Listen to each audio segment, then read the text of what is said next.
Hey. Hey, so you wanted me to tell people about the stress balloon?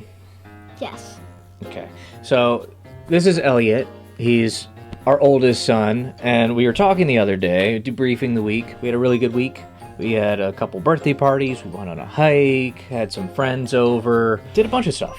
And I asked him if he had a good week. He said, yeah, but it was a little stressful. I said, stressful? What are you feeling stressed about? What were some things that you're feeling stressed about?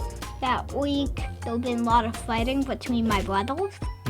Math was really hard. I was learning about long division with tens, but that was tricky. You also said eating things that you didn't like, the vegetables. Yeah, Brussels sprouts. You know, really stressful things. No, I get it. So we unpacked this for a little bit, and I did the dad thing where I seized on this teachable moment and taught my son some basic principles of stress management using a clever illustration that blew his little 9-year-old mind. And now you're ready to be an astronaut or high-powered attorney or whatever you put your mind to. Isn't that right, son? Yeah. And all it took was a balloon.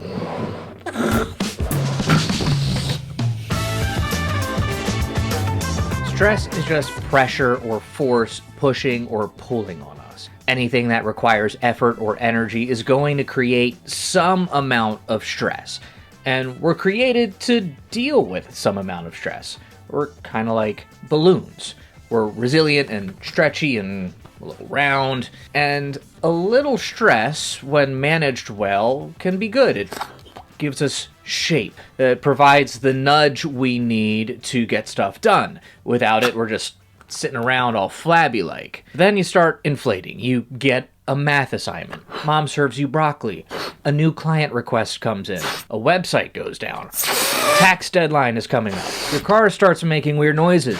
Your little brothers are fighting over Hot Wheels cars. Other family drama. Each new thing that comes up stresses you and stretches you a little bit more. Now, different people can handle different amounts of stress.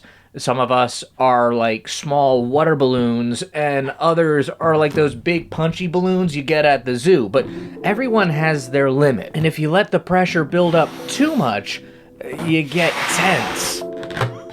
You might even pop. So how do we keep ourselves from reaching our bursting point? Let some air out.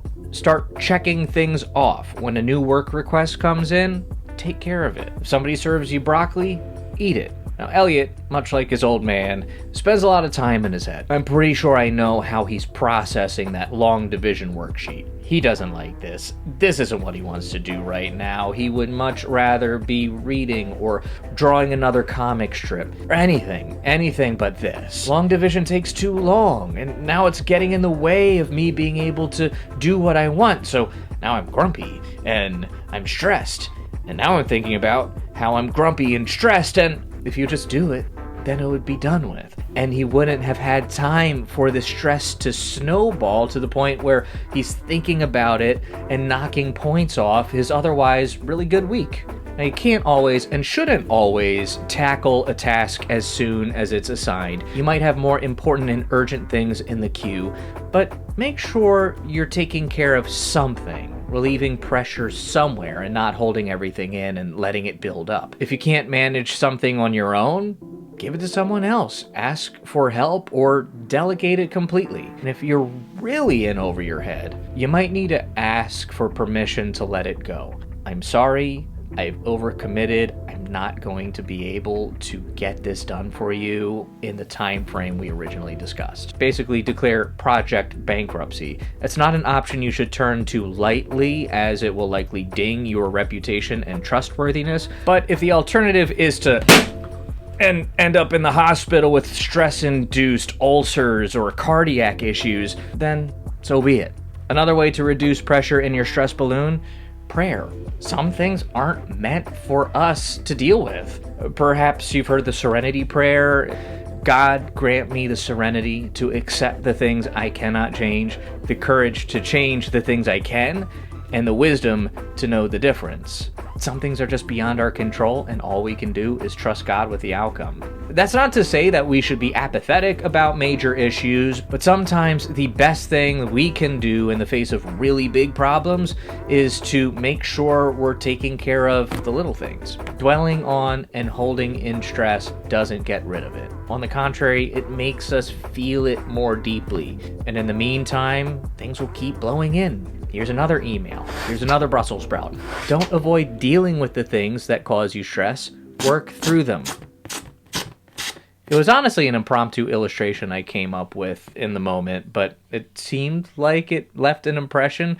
When I finished talking with Elliot, I'm not making this up. He said, "Wow, that's really smart. You should share that on Self-Employment Sidekick." So I thought I would oblige his request. Not entirely sure how relevant it would be to the small business and entrepreneurship crowd, but the more I thought about it, the more I realized this is especially relevant to share with you all. Because when you're running a business, there are so many things you need to juggle. You might as well have your stress balloon hooked up to a bike pump. And sometimes we like to wear our stress as a badge of honor. But stress is no joke. It can hurt you. It can hurt the people around you. We're typically not great at discriminating where our stress comes from. A looming deadline, a frustrating phone call, and someone cutting you off in traffic on your way back home from work might already have you near bursting. Then you walk in the door and your 5-year-old innocently shoots you with a Nerf gun and you go off in the wrong direction. Don't pop. Let some air out. Ask for help. And if you need, you can reach out to me at selfemploymentsidekick.com. Thanks for watching. I'll see you in the next one.